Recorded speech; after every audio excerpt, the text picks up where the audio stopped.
Ladies and gentlemen, welcome to the July 7th, 2025 meeting of the Mayor and Town Council of Forest Heights, Maryland.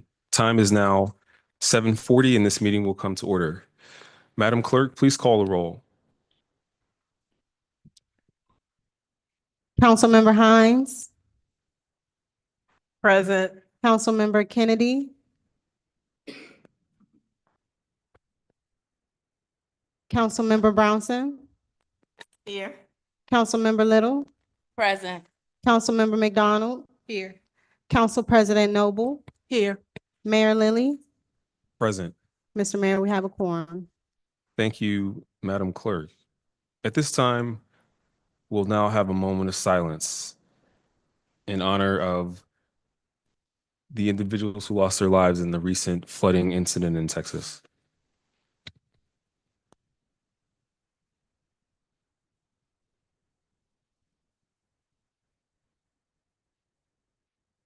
Thank you. Next, we will have the Pledge of Allegiance. If you are able, we invite you to please stand.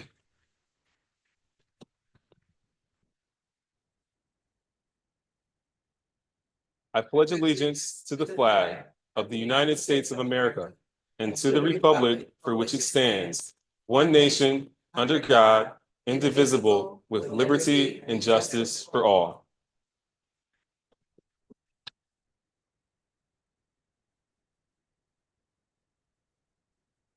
All right, next we have the meeting minutes from June 18th, 2025. They were distributed to council in advance. Are there any additions or corrections to the June 18th, 2025 meeting minutes?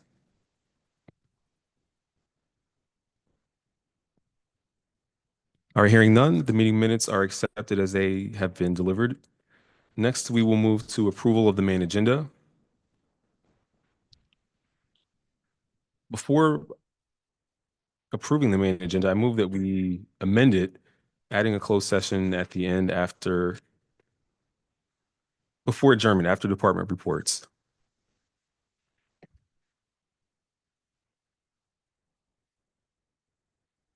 Is there a second? Second. It has been moved and seconded that we amend tonight's main agenda, adding a closed session after department reports. All in favor, please signify by saying aye. Aye. Are there any opposed? All right, hearing none, the ayes have it. Is there a motion to approve the main agenda as amended? I motion that we approve the main agenda as amended. I second.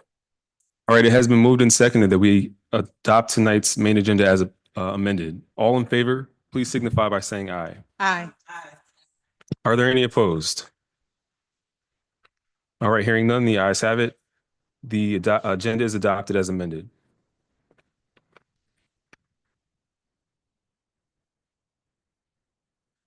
Next, we will have a Parks and Recreation Month proclamation.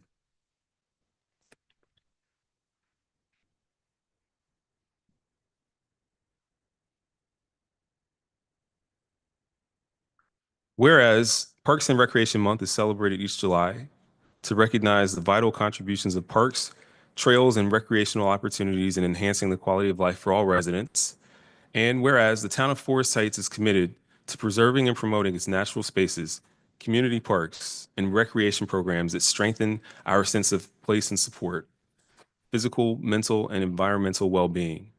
And whereas Forest Heights is proud to be home to a variety of cherished green spaces, including Forest Heights Park, Bell Acres Park, and the scenic Oxen Cove Trail, each offering residents and visitors spaces to relax, exercise, connect with nature, and build community. And whereas the Oxen Cove Trail serves as a vital recreation and transportation link connecting Forest Heights to Oxen Hill Farm, the Potomac Heritage Network National Scenic Trail, and the popular National Harbor area, encouraging walking, biking, and outdoor exploration.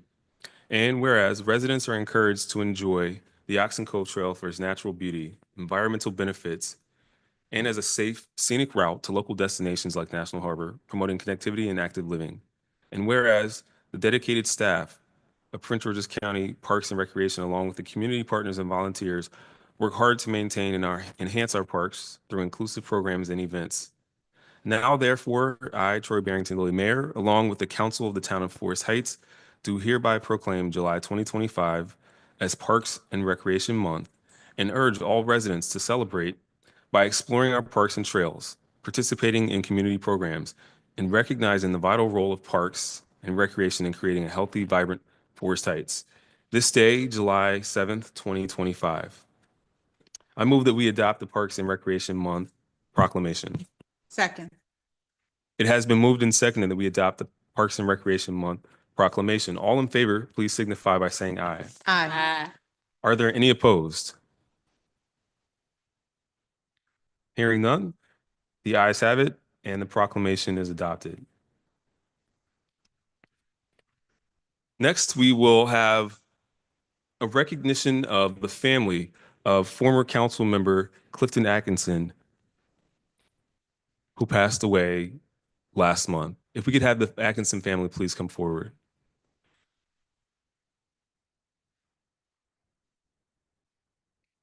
And I believe we have Councilmember Atkinson's daughter, his sister, and once we get up, I'll let you just share who else we have so we can recognize you today.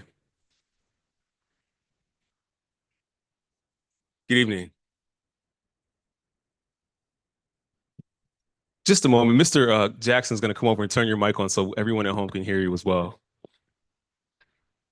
This is my Aunt Jean, my father's sister, and his niece Arlette, and his stepdaughter Jeanette. And I'm Bonnie, his daughter.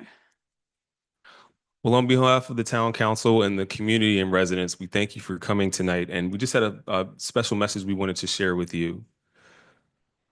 Dear Atkinson family, on behalf of the mayor, town council, and residents of Forest Heights, please accept our heartfelt condolences on the passing of your father and family member, former council member Clifton Atkinson. Mr. Atkinson served our town with integrity, dedication, and a deep commitment to public service. His leadership and contributions made a lasting impact on our town, and he will be remembered for his devotion and the meaningful difference he made in the lives of the people of Forest Heights. We are grateful for the years of service and the legacy he leaves behind. Our thoughts are with the entire Atkinson family, as well as anyone whom he considered a friend during this time of loss, and we share in honoring his memory. With deepest sympathy, we offer these words, the mayor and town council of Forest Heights. Thank you. Thank you. And if any council members would like to come down, I'm going to present the letter to the family at this time. Or if you have any memories or remarks you wanted to share about Councilmember Atkinson. I just want to say, I've known Councilmember Atkinson. Well, first it was Cliff. I feel like forever. And he was truly an asset to this town. He loved the town. He did all he could do before he was on the council. And it was just, we just missing a piece of him. So I want to thank his family for being here. And I want to just, keep him in his spirit and keep him close. So thank you. Thank you. Now, I know we're all missing Councilmember Atkinson. I'm going to come to Councilmember Brownson. But one thing that I've been told and I heard repeatedly was that Councilmember Atkinson made sure people were fed. And so whenever there's smoke that's billowing in the air around the grill, even though he's not there anymore, the memories of him making sure people were well fed is always going to stick with us for a long time. Councilmember Brownson. Thank you. Thank you, family, for coming. My name is Teresa Brownson, and I live 2 doors from Cliff. And I remember when I first moved in, it was me and my sons, and we couldn't get the furniture in the house. He came down with his rolling cart and helped us move in and said, anything you ever need, I'm right there. And he was always there willing to help anybody. I always remember he come and helped me when I couldn't get the furniture to the door. He went home, got his screwdriver. We took the door off the hinge and had the furniture in the door. So he was always a help, always willing to help everyone. And he especially helped me, and I appreciate him. I loved him, and I remember him, and thank you all for sharing him. Thank you.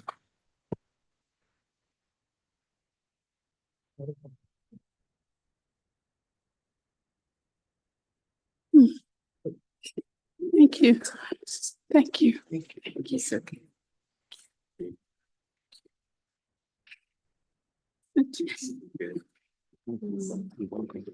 Thank you. Appreciate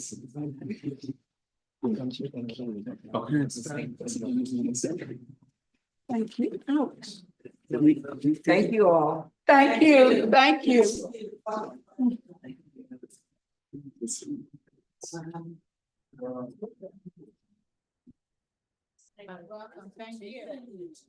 Thank you.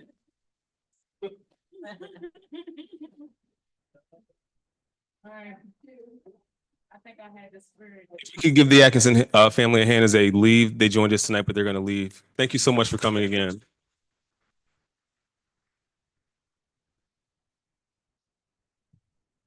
All right, next we'll move into council member and mayor's reports, and we'll begin in Ward 1 with Council Member McDonald. Nothing to report. Thank you. All right, next we'll go to Council Member Little, also from Ward 1. Good evening. I do not have much to report. However, I did attend the summer Maryland Municipal League Conference, and I thoroughly enjoyed myself. I learned a lot that I could bring back to the town, and I look forward to the town moving forward. I hope the young people of the town of Forest Heights are having a wonderful summer so far, and just want everyone to remain safe. That's all. Thank you, Council Member Little. Next we'll go to Ward 2, Council Member Brownson. Good evening, everyone. I too attended the summer MML conference in Ocean City, and I learned a lot. And there are a couple of things that I learned that I plan to share with the town, but I do want to share one of the things that I learned that maybe, since the police department is here, that maybe they can take advantage of one of the sessions that I attended. It was about the 250th anniversary of the United States coming in January 26th. And it's the semi-quincentennial. And they are, the federal government is giving $1,000 to all municipalities, free. You can take it and just put your emblem on the website, whatever you want to do with it. And I think the deadline for that is July 15th to get that $1,000. And they also have $20,000 for other things that you want to do for the quincentennial. And $50,000. So and I thought it might, the police department could use it a lot because of, they want to educate the community about the United States and about Maryland. And I know the police department is always giving events. So that would be you can do handouts, you can do seminars, you can even use the money to feed people. So that would be a big boost. And another workshop I went to was about AI and cyber security. And I didn't know this, but they said that each municipality should be doing an assessment every 2 years of their security and make sure that it's up to date. And I think the next one is due in 2026. And Governor Westmore have done some regulations about how that security and the application should go back to the state to certify your AI security.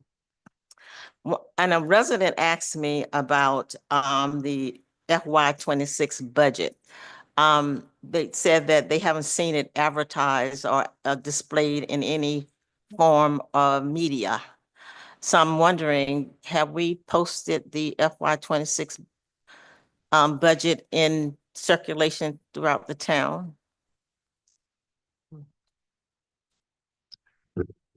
I do know it was included in the June newsletter. If I'm not mistaken, we also posted it on Facebook. I'm not sure if any other media that we. I got the June newsletter and it wasn't inserted. Well, we have Mr. Frankenfield online. He can give an answer on that. Okay.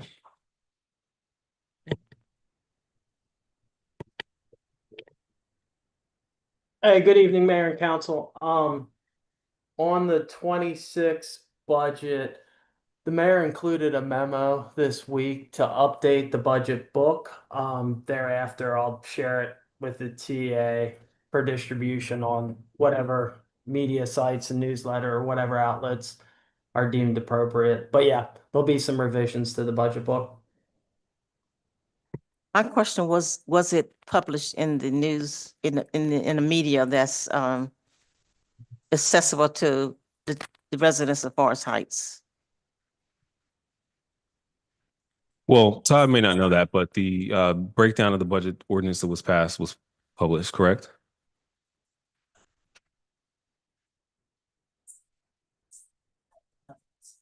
Okay. So it has not been published. So the notice of the ordinance passing was included in the newsletter, but the actual budget book itself not posted. Not the summary. Okay. And she mentioned that it's a charter violation if it's not published. So just want to bring that to everyone's attention, that the charter states that it should be published in a media that's accessible to the residents of municipality. Yes, it will be. Thank you. That's all I have. All right. Next we'll go to, is Councilmember Kennedy online? Okay, I don't see. Next we'll go to Ward 3, Councilmember Hines. Good evening. My report right now is heartfelt. I'm really concerned with what's going on in Texas, and I'd like to know if the town or the council would like to donate to somewhere in Texas. We can send it. We can, it's really, it's devastating. I just would like to be a part of something. I wish I could go down there, but I don't drive. But yeah, I would really like to do something. And I'd like to, touch upon the council and the mayor. And, I understand that in order for us to give a donation, the whole council has to agree, from the town. But maybe you can give something, from each council, or if you want to give something and we'll get it started. So that's my concern this evening. And also, I just want to say happy birthday. Anyway, okay, so thank you.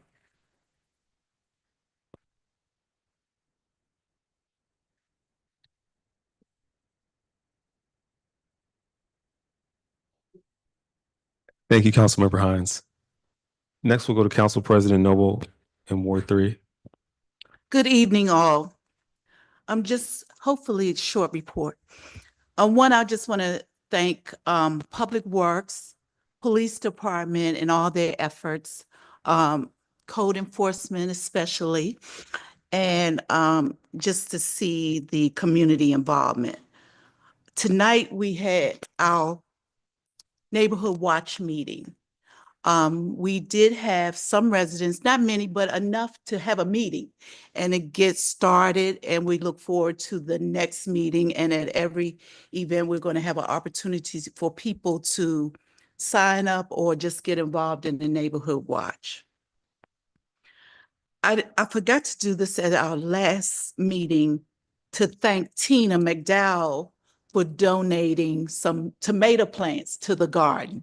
So she came over with, I don't know, maybe 10 tomato plants. It was a lot of tomato plants. So we added that to our community garden. So I wanted to thank her.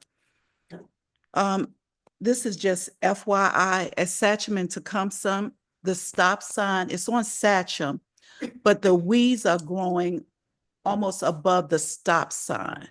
So if maybe we can trim it, or so people have more visibility. And I think the chief will report on his walks. Okay, so that's it for me. Thank you. Thank you, Council President.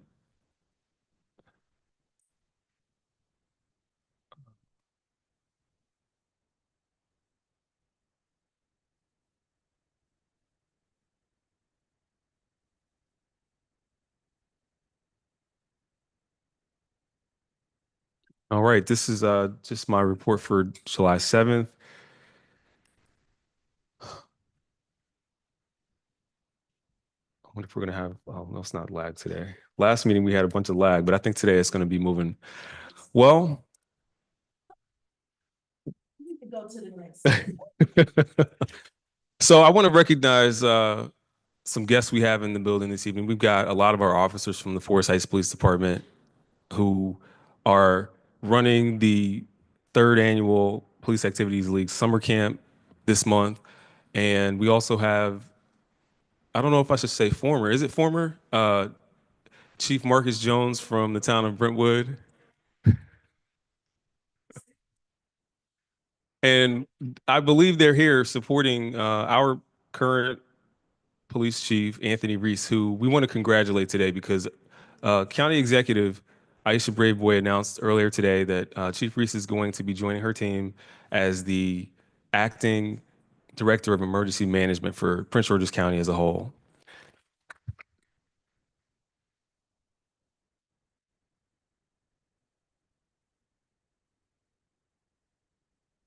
And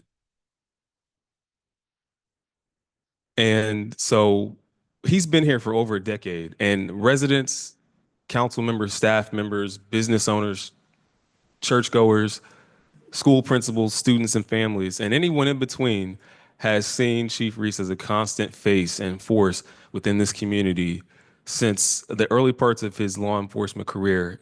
So it's been our pleasure to work with him, to see him blossom, to see the innovation that he's brought to our town that is now being recognized by the person who is in charge of executing the mission of our county.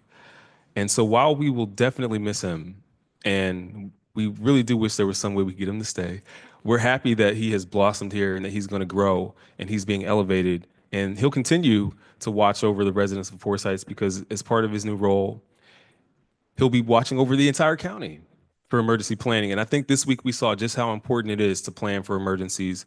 And so, Chief, we just thank you. We congratulate you for your many terms as interim town administrator and every extra job that you took on during your tenure, especially in the past 3 years. While that transition is happening, I also just want to add a note that we are going to put a press release out tomorrow just to inform the community, but Chief Reese is going to work with us on a transition plan so that we have continuity of services while we're locating and selecting our next chief. And to the police department who I see in the room tonight, we really do appreciate your extra effort. We know that the job that you do is not easy. We know that you put your life on the line, and then that you're also so involved in things outside of just policing. Chief Reese and your department have been the face for community policing, I really believe, for this region. And while other people were trying to catch up during the pandemic, you all were showing them how to do it, and we really do appreciate that.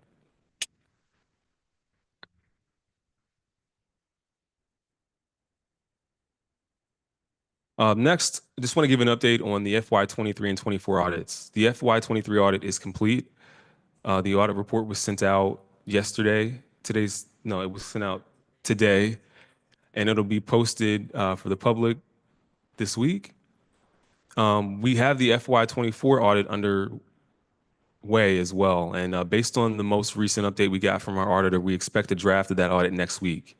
So once the FY24 audit is done, likely by the end of this month, Forest Heights will be completely up to date on all financial audits, delivering on one of the promises that we had to residents.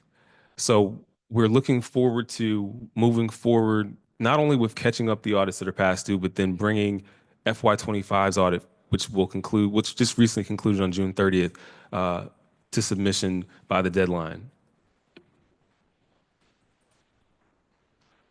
I also attended the Maryland Municipal League Summer Conference, and it's a great place to share ideas, learn best practices from towns big and small.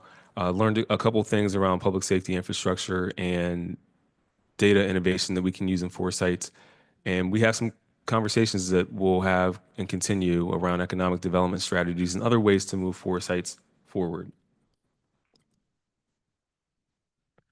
This week, America in Bloom, the national nonprofit which helps cities large and small to assess their public, commercial, and residential spaces, will be here touring 4 sites, and they're going to create a full report on our different areas, which will then come back to us so that our volunteer staff and other community members can work on prioritizing beautification efforts in the town. These help to improve safety, to draw economic development and investment, to help property values, and it also builds community spirit. So we'll have a couple nights this evening where we're going to have dinner with those members. And so if you're available and have ideas or would like to learn some of what's going on with the America in Bloom project, I believe dinner is going to be around the 6:30, 7 o'clock time frame on Wednesday and Thursday if you'd like to stop by and meet the 2 individuals who are here on behalf of America in Bloom. I was able to attend a senior exercise class back in June, and that was great because able to see that they are continuing to meet and we have a strong contingent. There's a break that's happening because, since we have the building being used for PAL Camp Summer this month, they are on pause.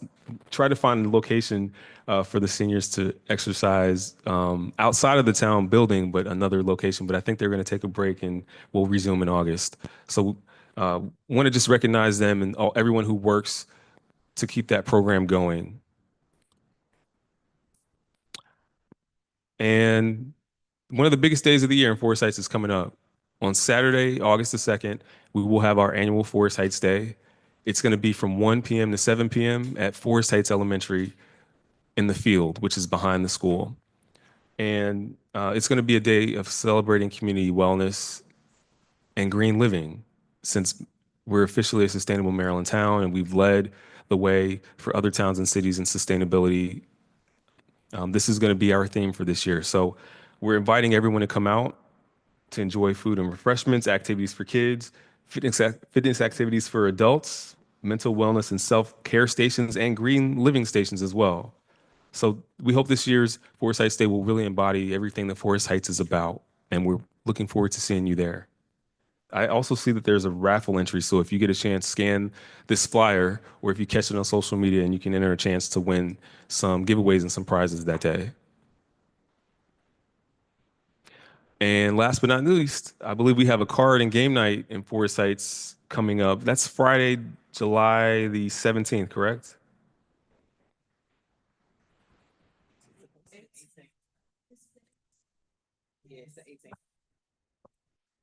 It's the 18th. Okay. I see. Okay, well, it's on the signboards in town, so you'll get the accurate address as you drive by. But we'd love to see you come out for the game night. We're going to have this come back and be recurring as a way for neighbors to connect one-to-one, to build some relationships and bonds, to laugh, and to get to know one another. So we look to see you there. And that concludes my report.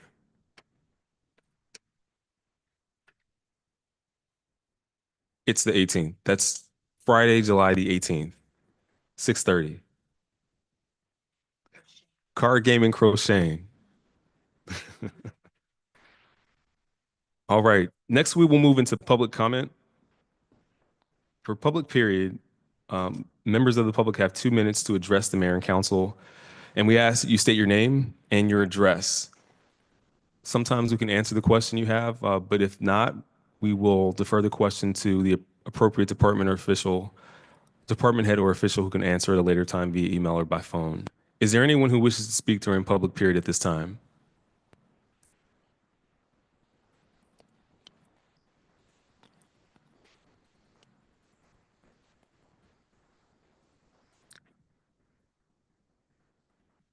Good evening, Officer Nugent. How are you? Let me make sure before you speak that you have turn the microphone on so folks online and at home can hear you. Now it's green.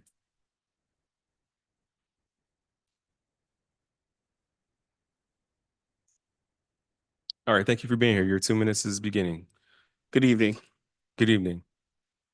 While there may be several benefits to working in the town of Forest Heights, it's essential to address some critical challenges that are affecting both employees and the overall efficiency of the town.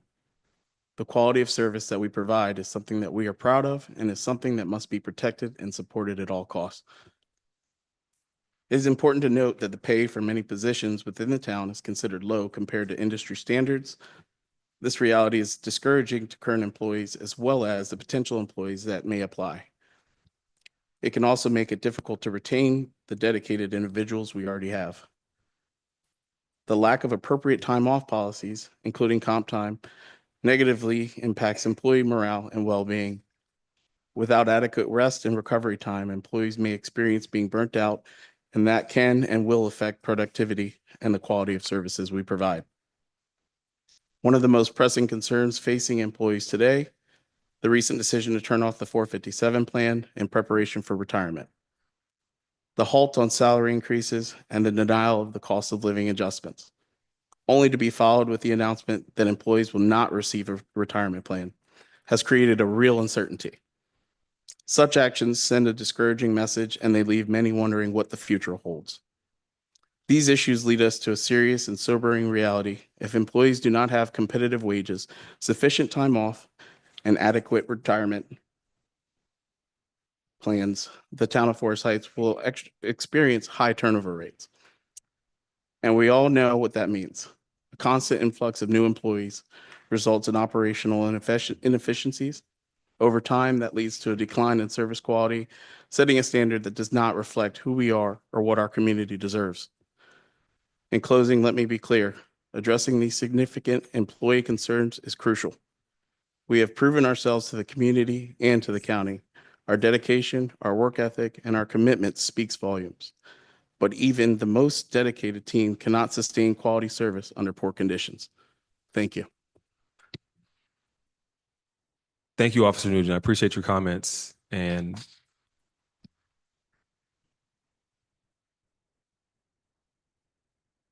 Councilmember McDonald.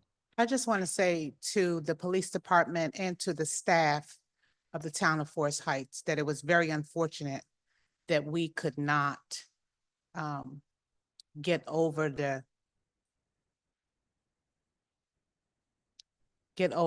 threshold of approving and assuring the needed and necessary retirement benefits that you all deserve. So I personally, as a council member of the town of Forest Heights, would like to apologize that it didn't happen.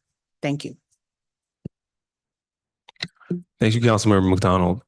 I will echo that it has been my observation that in order to retain employees and to show the value, we have to be competitive and we have to put forth good faith efforts. And I did everything within my power to move that forward. We didn't get across the threshold, but I do remain committed to trying again because failure is not an option. And this town, this community, employees, staff, and residents, we're working together to move the town forward. And we appreciate you bringing the concern to us to alert us to what the reality is. That's reality. We live in a situation where you only have so much time, you only have so much resources, and you only have so many people. And the people we do have, we want to treat well, especially when you perform well and serve our community well. So your presence here speaks volumes, and I thank you for having the courage to come forward and speak.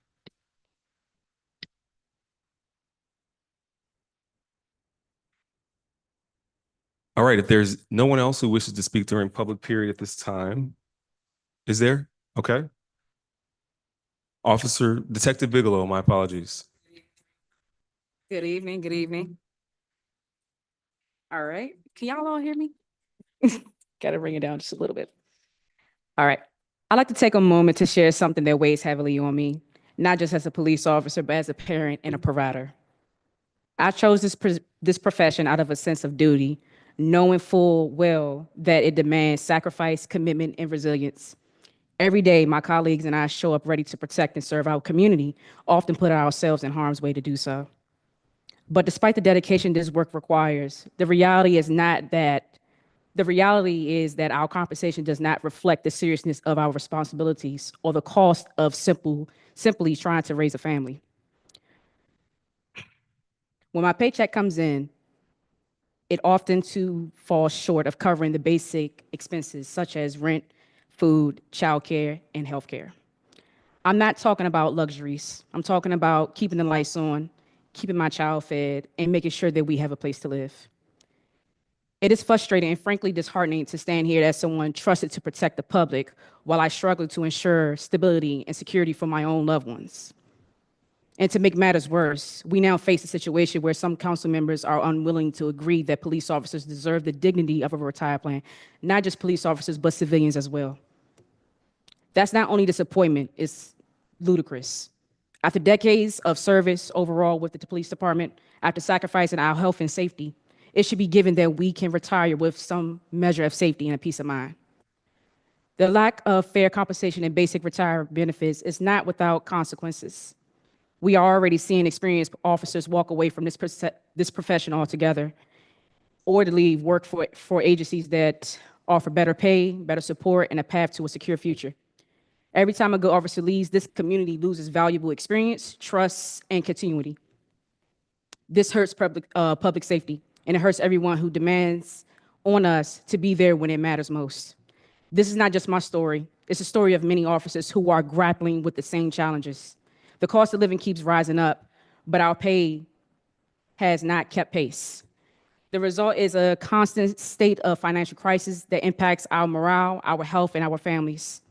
I'm asking leadership, the council, and everyone here to seriously consider how we can do better. How can we recognize not just the risks we take, but the real human cost that comes with this work? I believe in this job, and I believe in this community, but belief alone does not pay the bills, and it certainly doesn't guarantee a secure retirement. Fair compensation and fair retirement benefits are not just perks, they're necessities if we want to recruit, retain, and support the dedicated professionals that this work requires. Thank you for listening and for taking this concern to heart. I hope we can all work together to find a sustainable solution that truly honors the commitment every officer here makes, not only to the badge, but to our families. Just remember, the wicked flee when no one pursues, but the righteousness as bold as a lion. Proverbs chapter 28, verse 1.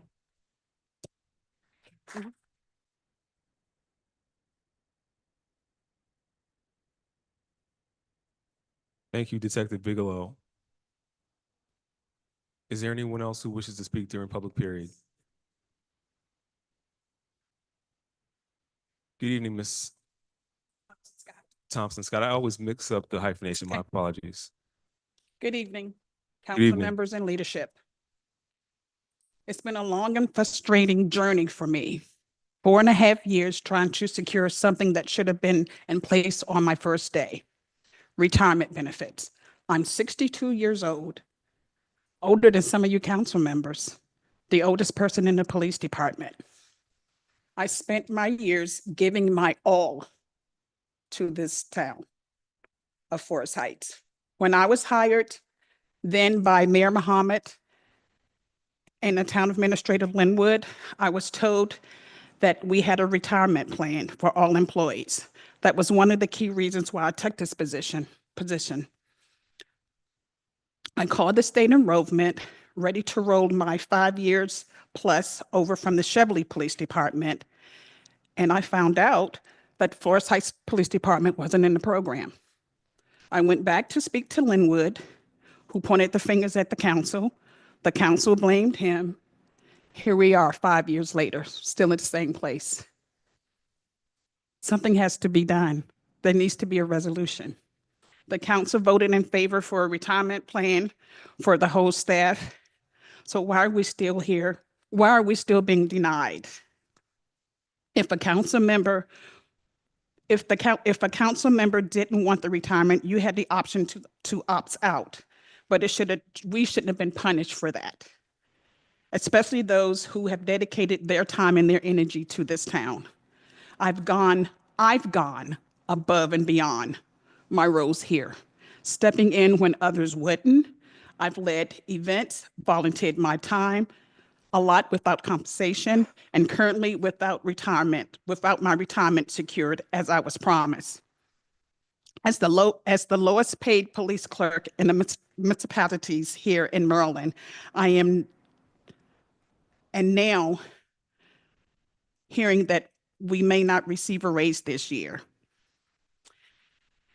In these days, I have to choose between Do I fill my tank up with gas or do I have lunch today? That's unacceptable. Unacceptable. So let's be clear. We, the staff, we're paying the price for years of mismanagement. We had to pay for the retirement. We had to pay for the retirement. We had to pay someone to look over the retirement plan, and there's still no progress. This is more than policy. This is our life. This is personal now. This is our livelihood and our well-beings of our family. The council needs to make a decision. You need to think about us and the things that we do for this town. We work very, very hard. All of us, the police and the non-sworn people. We work hard for this town, and it's time for you guys to show us that you appreciate what we do. Thank you. Thank you. Thank you.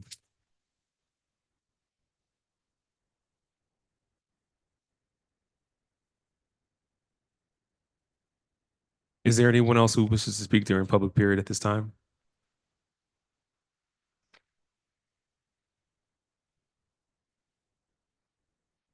Detective Snooty? Good evening. My name is Mark Shalay Snowdy. I've lived in Prince George's County in the Washington, D.C. area for the majority of my life. I became a police officer 2010 with the Prince George's County Police Department. I've seen death. I've seen officers die. And what these individuals are fighting for is well-deserved. I lost a classmate. I lost a undercover partner, all in the span of 10 years. Nothing what they are asking for is unreasonable. And I give my full support to them. They've been friends since I've been here. That man right there gave me the job out of nowhere. I appreciate these individuals, and I stand with them. Thank you, Detective Snooty.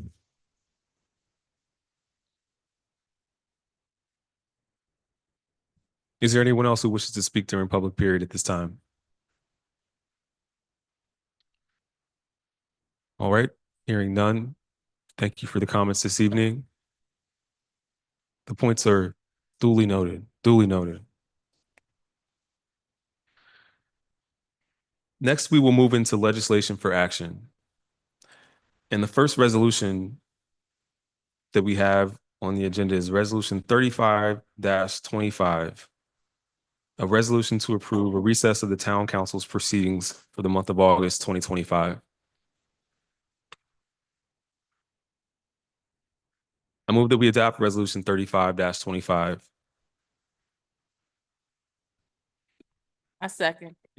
It has been moved and seconded that we adopt Resolution 35-25. Discussion.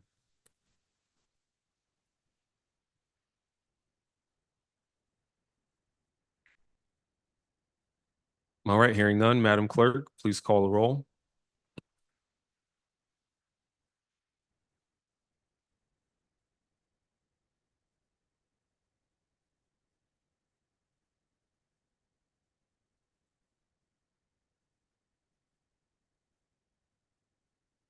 Councilmember McDonald, Yes. Councilmember Little, Yes. Councilmember Brownson, Yes. Councilmember Hines, Yes. Council President Noble, Yes. Mayor Lily, Yes. Councilmember Kennedy. Yes. The vote is unanimous. The motion passes. Thank you, Madam Clerk. Next, we have Resolution 36-25. This is a resolution to approve a proposal and award a contract for auditing services to the town of Forest Heights for the fiscal year ending in 2025 to Lindsay and Associates LLC to perform the year ending June 30th, 2025 audit of the town's financial records and prepare the financial statement for the town's said fiscal year. Is there a motion to adopt Resolution 36-25? I move to adopt Resolution 3625. Is there a second? Second. It has been moved and seconded that we adopt Resolution 36-25. Discussion.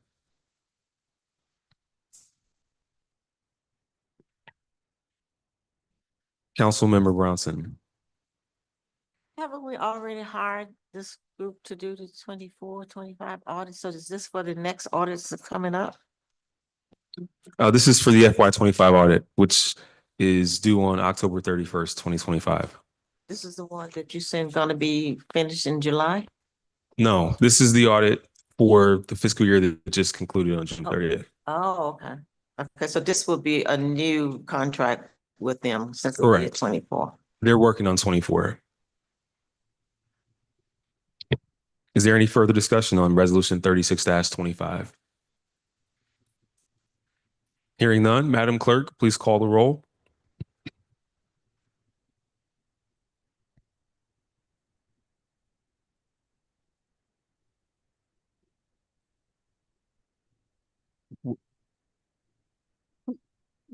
We're in the middle of, she's calling the roll. It's draft.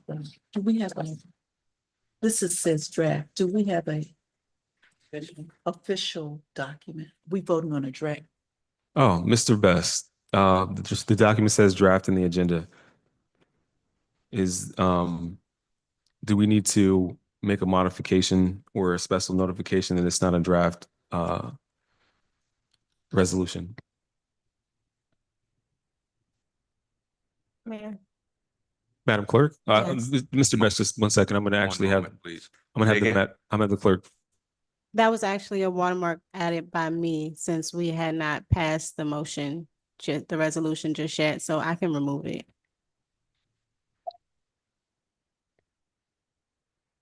Thank you, Madam Clerk. Mr. Best, do you have something else to add?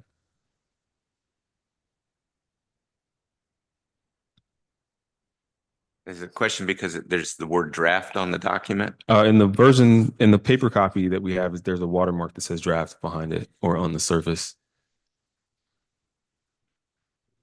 And clerk just mentioned that she had added it because it hadn't been passed yet. You can pass it as an exhibit to the resolution. The resolution says draft. You can still pass that and make as a condition to the motion to remove the draft off of it. Just as you would change any other language, you're free to do so based on the document. It's not in its perfect form for you. You can amend it and approve it with conditions that it be amended. Sure. So let's do this. I'll withdraw the motion to call the vote, and instead, Councilmember Noble, would you like to offer the motion to amend removing the draft? Yes, I'd like to make a motion to amend resolution 3625 by removing the watermark of draft from the document itself on pages 1 and 2. I second.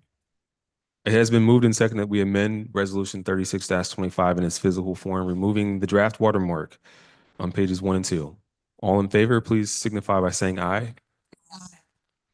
Are there any opposed? All right, hearing none, the ayes have it. Madam Clerk, I move that we adopt resolution 36-25 as amended.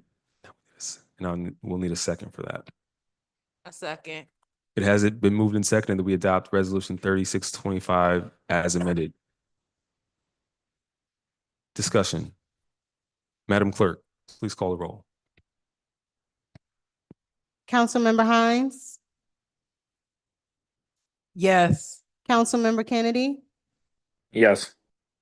Councilmember Brownson, Yes. Councilmember Little, Yes. Councilmember McDonald, Yes. Council President Noble, Yes. Mayor Lilly.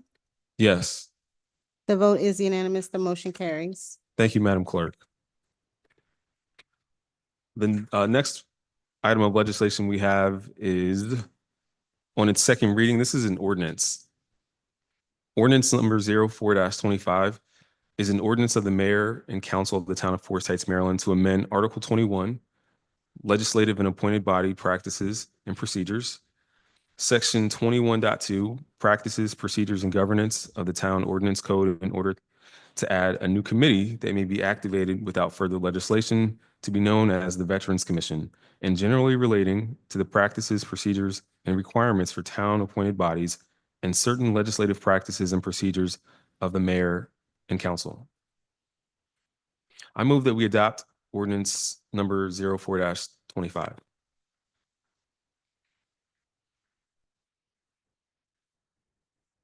Is there a second?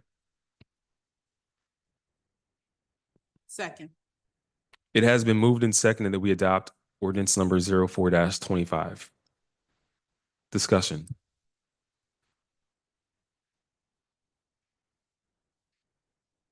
All right, hearing none, Madam Clerk, please call the roll. Councilmember Hines, Yes. Councilmember Kennedy, Yes.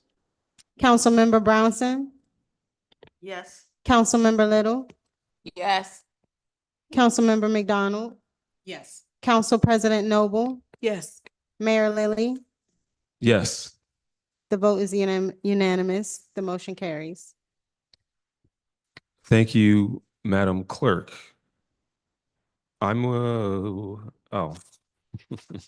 Next, we'll move into department reports. And first, we'll begin with the town administrator's report. Mr. Jackson, are there any highlights or overview items you wanted to bring to our attention tonight?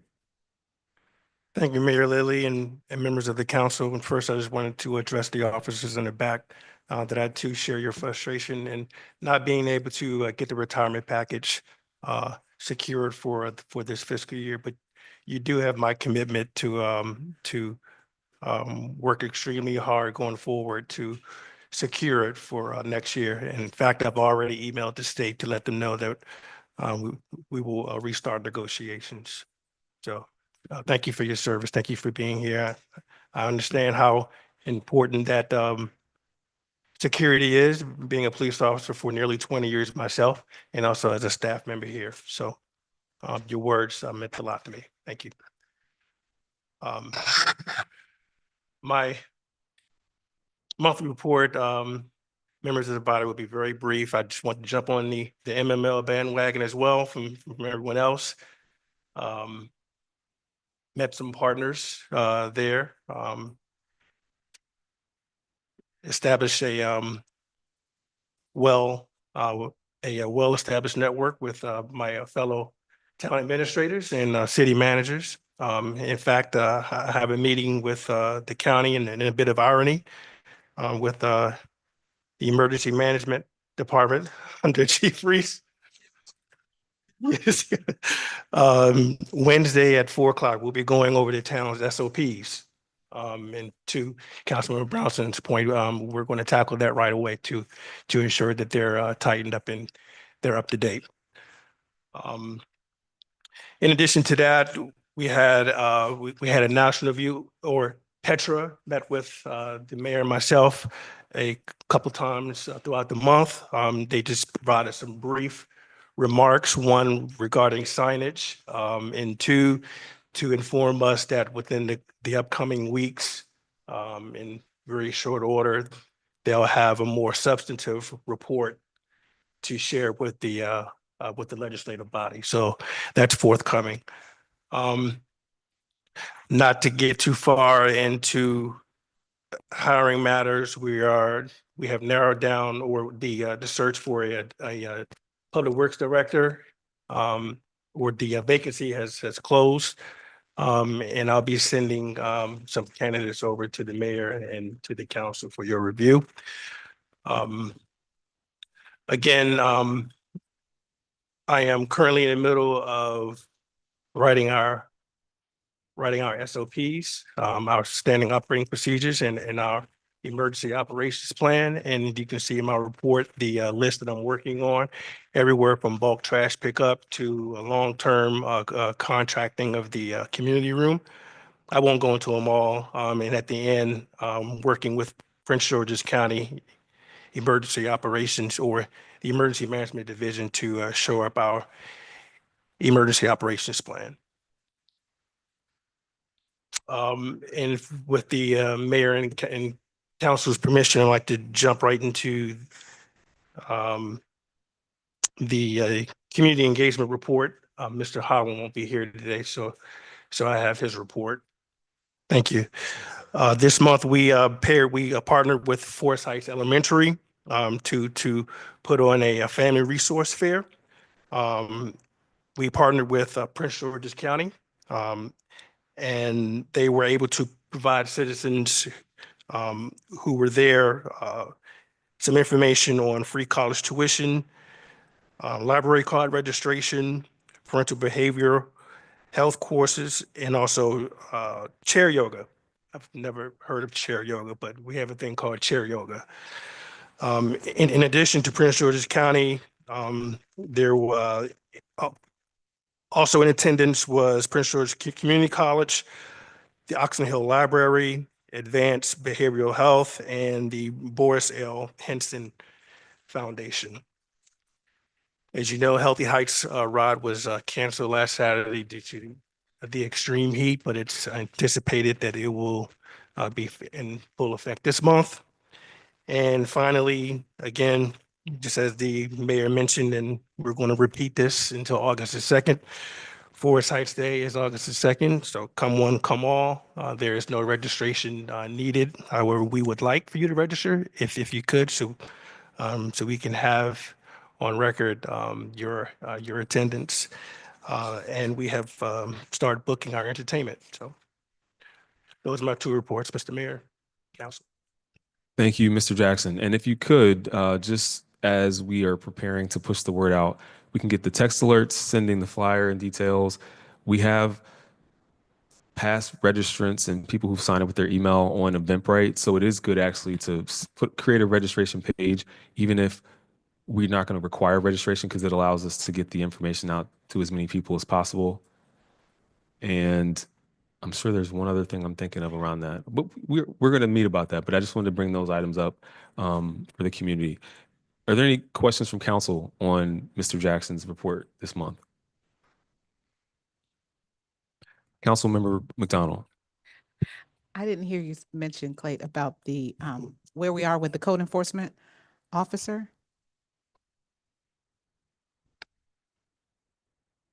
I didn't understand your question. Are we looking into hiring or replacing our code enforcement officer? No, that was the Public Works Director. I'll chime in. So in the last fiscal year, we have an officer who is performing code enforcement duties as one of their assignments, although they're being compensated for their one role. However, in a conversation with Chief Reese over this summer, we talked about reviewing mid-year where we are financially, and then finding if we have the ability to create and bring on someone else who is solely going to do code enforcement. So we haven't created the posting opening currently, but we've had Officer Williams, who is doing the primary code role and then responding to emergencies and incidents in town as needed. Just let me know how you want me to proceed. Thank you, Mr. Jackson. Will do. I just want to follow up. Councilmember I just want McDonald. to follow up because there are some concerns in the community, especially in Ward 1, with unkempt yards. I had a conversation with a resident and she did not like me asking her about her grass and called the police on me. And the police officer, I let the police officer know that I had a conversation with the resident and he got the same energy that I got from the resident. And so it's easier to have someone in place who is knowledgeable about how to carry out these kinds of exchanges with residents about ordinances, especially now that the weather is hot. And we had an issue with a snake, like a 3-4 foot snake coming from, I believe, that yard that had this grass that was taller than it should be. And so it's those kinds of things that I'm concerned about in terms of having someone available to address the concerns and issues of code enforcement issues. Thank you. Was this a senior?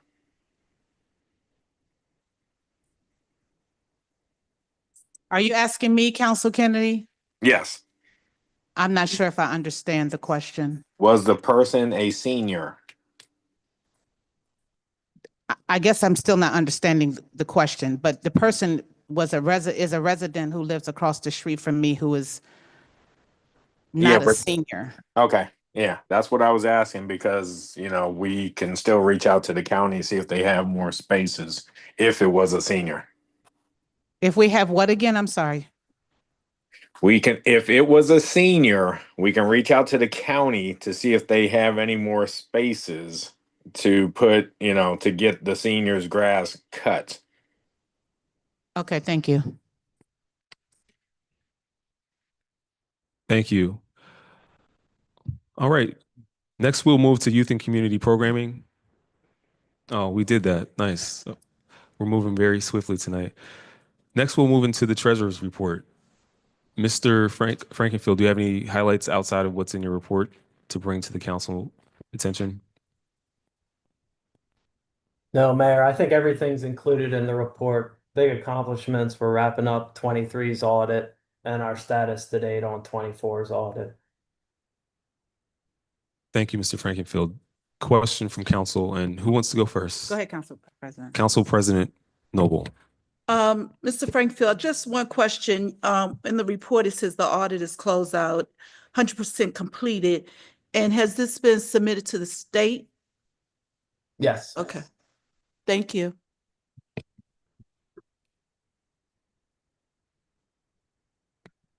Councilmember McDonald.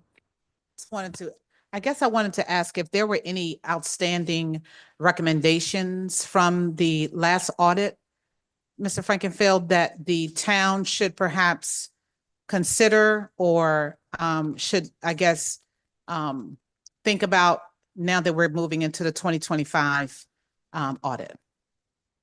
Yep. So now keep in mind, this is 23's audit. I shared by email today a document prepared by the auditor. It's called the Internal Control Memo.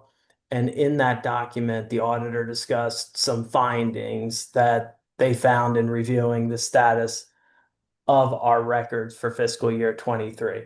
Again, this is 23. So in fiscal year 24, we revised a lot of processes to adjust all these findings. So it's a little bit, it's a year behind. 24 is the audit that we really want to pay attention to because that gave us the time to fix the processes in place when we got here. But yeah, it's in your email if you want to review it and talk to me offline about it. One follow-up. So are there things that you see, Mr. Frankenfield, that could be addressed easily in terms of whatever documentation that the auditor is requesting? Yeah, I mean, most of what the auditor flagged, we fixed when we started taking over the accounting in 24. So yeah, I mean, I think I agree with the majority of his comments, but those processes have been improved through the last 2 years that we've been on site to help with the accounting. Thank you. Councilmember Brownson. Mr. Frankenfield, I heard an announcement that with the budget crisis and the layoffs and things like that, that the county is going to relax property tax bills and people can, pay installments or delay their tax bill until they can afford it and make payment plans and things like that. So my question is, have you heard that? And if so, do you anticipate a budget shortfall for the town because as much taxes will not be coming in? So one, that's the first I've heard of the county relaxing its collection processes. I'll reach out for confirmation. At first glance, I don't foresee the need to revise the budget because I can't see the county may give the residents 12 months to pay their tax bills before next year's tax bill is due. but I can't see that they'll give residents 24 months to pay tax bills, because then you've got two bills on top of each other that you're required to pay. Again, I'll dig into it and try to get answers from the county, but I don't foresee the need for a budget revision as of right now. Thank you. Did you have something, Council President Noel? I think with that, is to address the federal workers, the delayed payment or the federal workers. So I don't know how the county has it set up, but I don't think it's everyone, but just the federal workers to give them some assist. Okay. Was this a council resolution proposal? Was it a policy out of the Office of Budget and Management? Is the information originating from? And is it like pending legislation? I'm just trying to get an understanding. I heard it on the news, or either I read it in the post. Okay, thank you. Next, we will move to the police department. Chief Reese, do you have any highlights or things to call out from your report? It's not the chief's last report. I don't think. We're gonna stop. Well, good evening, Mayor and Council. I do have my report, but I would be remiss if I do not address what my officers brought to light.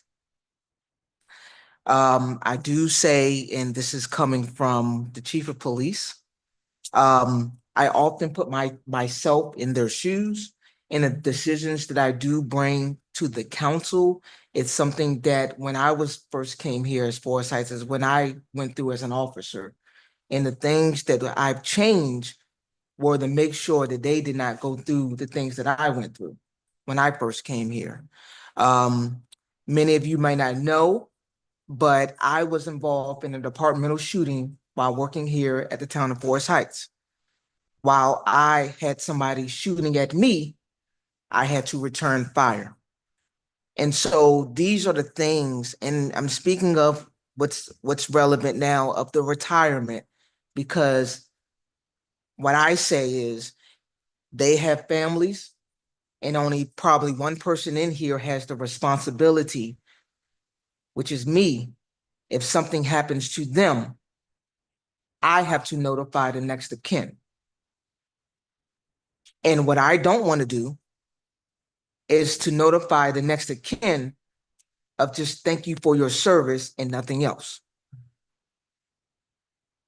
I think that is something that weighs heavy on me because I love them.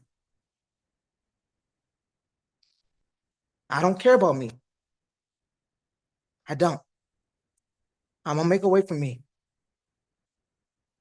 But I love them because I know what they go through for this time, for me. And oftentimes, when we have budget issues,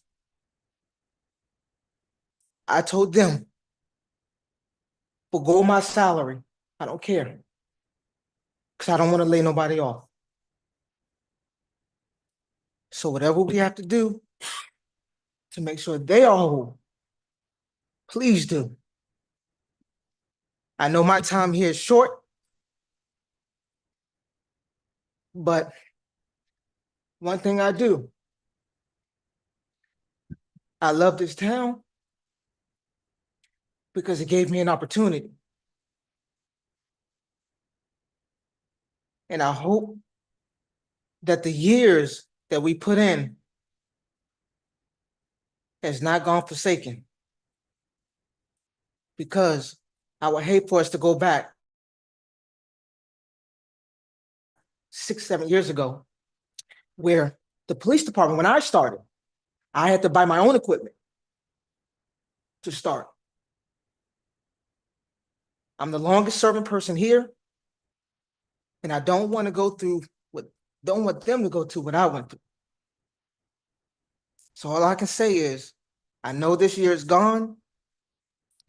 if you don't do it for them, if something happens to them, because they signed up for it, that's something that we do. We do commit, but do something for their surviving family. Because right now, the 457 can't do anything for them. Most of them are the breadwinners for their household. And all we're doing is just putting ourselves back. And I will say this, the only time that we go through this is municipalities such as us. Because the other ones don't go through it. Our decisions now make a difference 5 years from now. So we're trying to make up for lost times that we've done. But it's the sacrifice. You just don't understand. It's the sacrifice. What you see on the TV, what you see is not what they go through.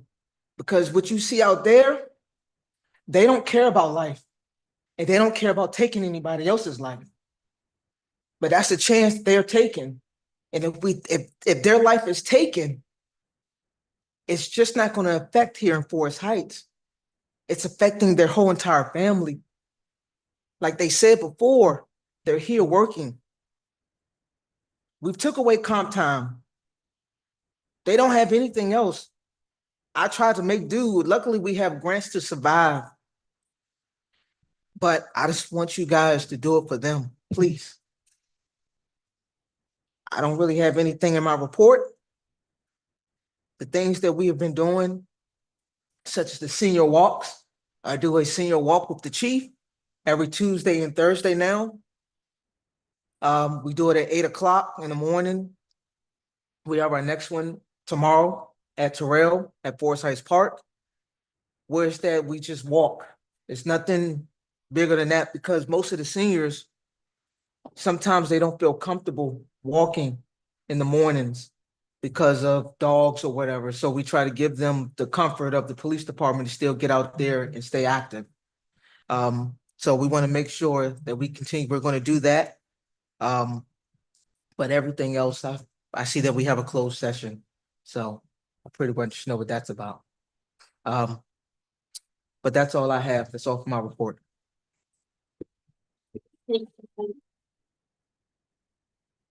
Just a moment.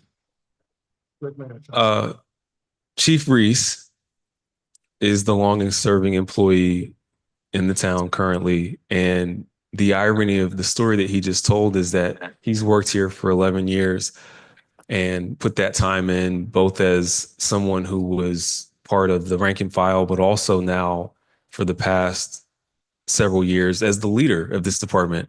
And I will go on record to say that Chief Reese works harder in this town than anyone else. He works longer hours than I do.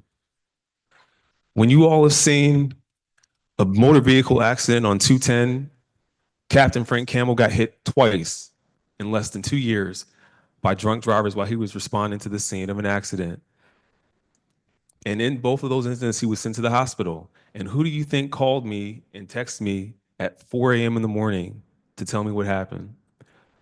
He served twice as interim town administrator, attending the meetings not just to give the police department a report, but to give a report of public works and of the clerk and of the administrative assistant and of the trash pickups and the tree plantings. And he has a family and kids who he probably sees very, very, very little of. And for the officers that work in the town, I see them when they don't see me handling homeless individuals, but not locking them up and brutalizing them, but taking time to work with them over an hour or longer to get them to go to a shelter or another facility. At the recent police department award ceremony, we had a backlog. We hadn't been able to do the ceremony for several years, and they put it on and told the stories of bravery that these officers performed in their daily duties. In addition to being seen at Forest Heights Elementary, Flintstone Elementary, at the church, at Forest Heights Day, during the trunk or treat, during the spring camp, during the summer PAL camp. This is not a joke. And I hope that tonight we have seen and heard candidly that if we do not invest properly in our people, they will not stay. And if we don't have the people to provide the safety in our neighborhood that we need, that affects everyone, every door, every business, every church, every school, every person that is here. The cost of living goes up every year. It's gone up precipitously in the last few years, and we've asked folks to do more with less. Something has to give at a certain point. And I just want to address the increased cost for covering police officers. Why is the percentage different? It is because what Chief Reese just explained. I wouldn't even say the probability, but the likelihood that an officer is injured physically, mentally, or both is much higher than it is for regular employees. They work a shorter period of time in their retirement, right? And so they have less time to contribute. And once they do so and they leave the force, they have a higher likelihood of long-term care and disability issues. And so this is not an ask that was made lightly, that was made without foresight or consideration. It was after having many conversations in all hands, listening to staff, comparing what other departments do and don't have, and looking at where our recruitment comes from. Because I spoke with Chief Reese and he tells us our recruitment comes from the same groups of other municipalities that don't have retirement. And when people leave here, they may go there or they may go to the other. We may get one from one of those two, but it limits our ability to recruit and to retain. I really wish that it didn't have to get to this, but this is where we are. But I will say to Chief Reese and to the police department, it's not a one and done. It's not a one and done. We have heard you, we have seen you, we see you in the community day in, day out, year in, year out. And to Chief Reese, you've served the longest, you're going to be the one leaving without retirement, but I will do everything I can to make sure that your service here was not in vain for your officers and for your department. Councilmember Brownson. I want to address to the police department. This is not personal. I talked with Chief Reese. I'm one of the ones that did not sign the 99.1 form. And I talked to Chief Reese. He called me and asked me why I didn't sign the form. And I'll let him tell you personally what I said to him. And I would like for you all to know it has nothing to do with you all as officers, your job, what you do, and that how I appreciate what you do. That is not the issue why I did not sign that form. I'm one of the ones that did not sign the form. But Chief Reese asked me, and I told him candidly why I wasn't signing it. And Chief Reese, if you could relay that to them, what you asked me and what I said. I will. I'm sorry. Councilmember Kennedy. Well, don't keep us in suspense. I'd like to know what the reason was.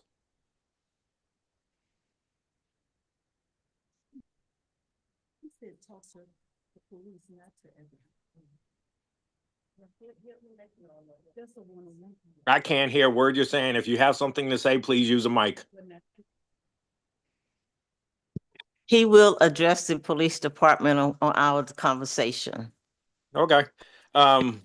Chief Reese, the police department, there will be changes.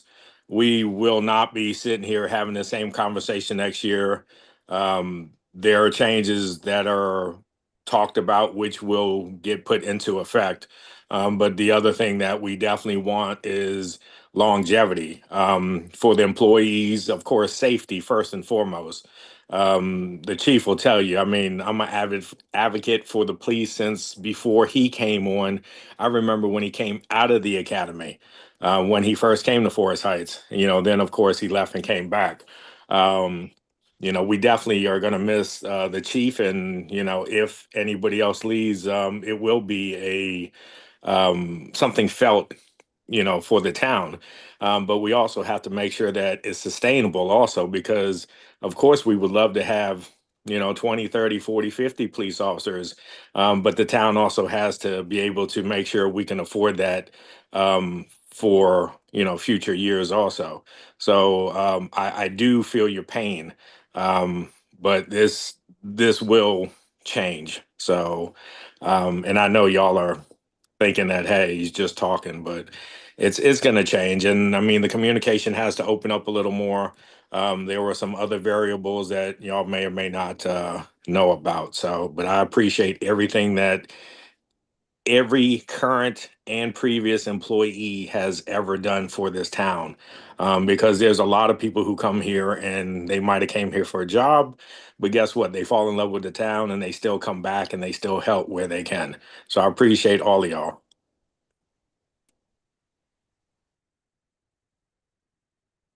Thank you, Chief Reese. Thank you, Councilmember Kennedy, Councilmember Brownson, and anyone else who added comment. All right, next we will go into Public Works. Good evening, Mr. Mayor. Nothing to report, particularly for Public Works. Thank you. All right. The next item on our agenda is going to be a closed session.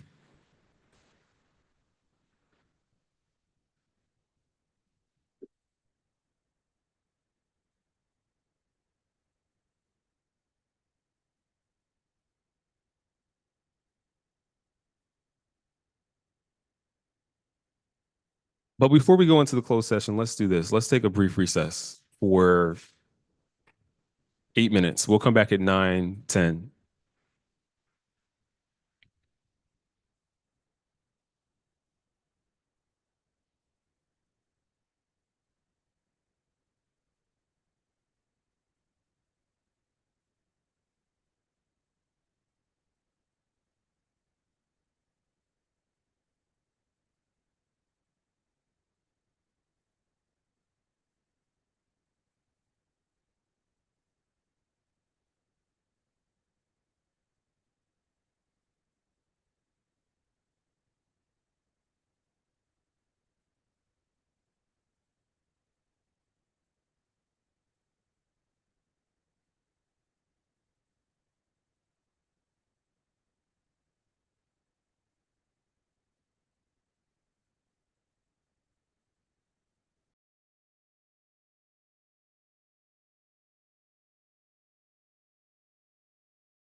We're good. Ladies and gentlemen, welcome back to the town meeting for the town of Forest Heights, Maryland. Today's July 7th, 2025. We went into recess at 9:02 and we are back in session. 9:12 is the current time. I move that we go into closed session as our next agenda item under the general provisions of Article subsection 3-305. And this is for reasons 7 and 8. Reason number 7, to consult with counsel to obtain legal advice. And reason number 8, to consult with staff, consultants, or other individuals about pending or potential litigation. And the topic we expect to discuss is an item of specific litigation. The reason for the closed session of topic is to get legal advice on this pending litigation matter. Is there a second to go into closed session? It has been moved and seconded that we go into closed session for reasons 7 and 8 as stated. Madam Clerk, please call the roll. Councilmember Hines, Yes. Councilmember Kennedy, Yes. Councilmember Brownson, No. Councilmember Little, Yes. Councilmember McDonald, Yes. Council President Noble, Mayor Lilly, Yes. 6 yeses, 1 no. The motion carries. Thank you, Madam Clerk. At this time, members of the public, council will go into closed session. You are welcome to wait in the lobby until the closed session concludes. Once we come out of closed session, we will give a report of any items discussed and actions taken and any members who attended the closed session. All right, this session is now closed. Thank you.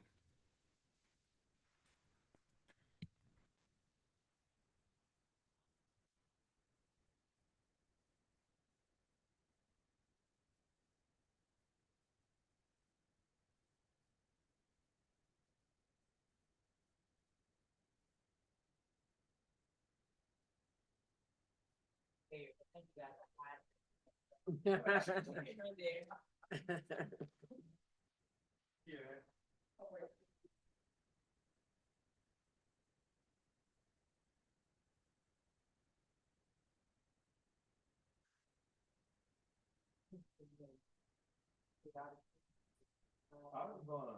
was Native Maryland. I was especially known as winter. I haven't had a wafer. They're like, you know, it's really good. Put more ice cream. Ooh. I was in church.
You might want to turn your mic on. I know Councilmember Kennedy is online, just in case.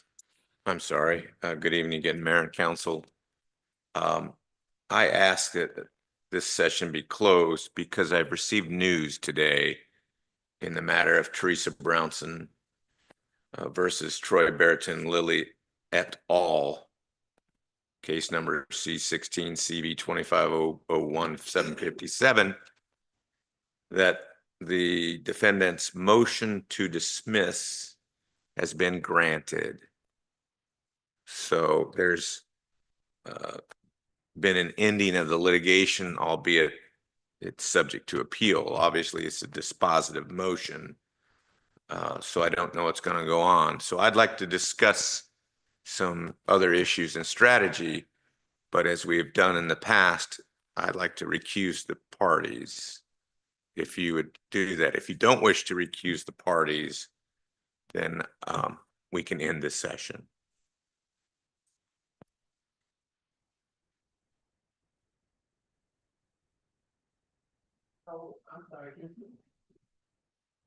Can I just ask a question? Can you kind of simplify what you just said? What does this mean? I mean, I want to talk some more about the case, right? but I'm asking you to ask Okay. Mayor Lilly